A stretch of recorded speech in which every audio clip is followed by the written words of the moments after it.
Hi, I'm Bob Ray Sanders here with my friend Mark Davis, and we want to talk a little bit about the election, but in this sense, Mark, is McCain actually being helped because the Democrats are still fighting it out? It's the funny thing. In a way, I envy the Democrats all the press time they're getting.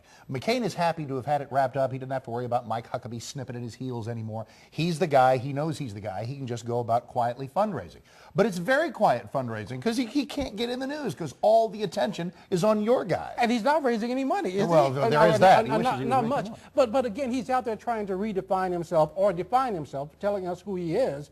But I'm wondering, these tax things that he's coming out with now, I don't sense anybody getting excited about what he's talking about. No, taking the tax off of gas for the summer, you know, whoop-de-doo, that's great. He needs to come out and prove himself to be an ardent tax cutter, and this may be the one way in which even the Republican base wants him to be like President Bush.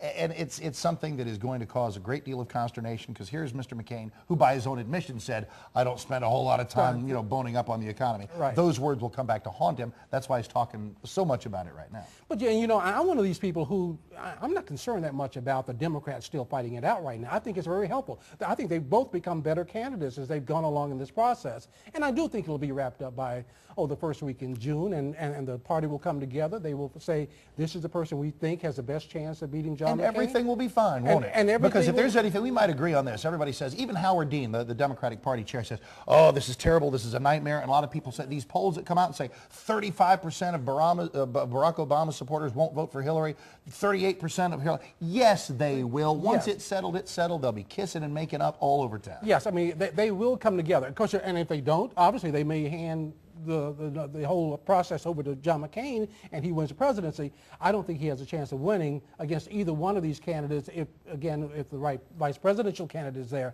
But I think this is really good and healthy for the party because it's still getting people engaged. And that's what's been so exciting about seeing this go forth.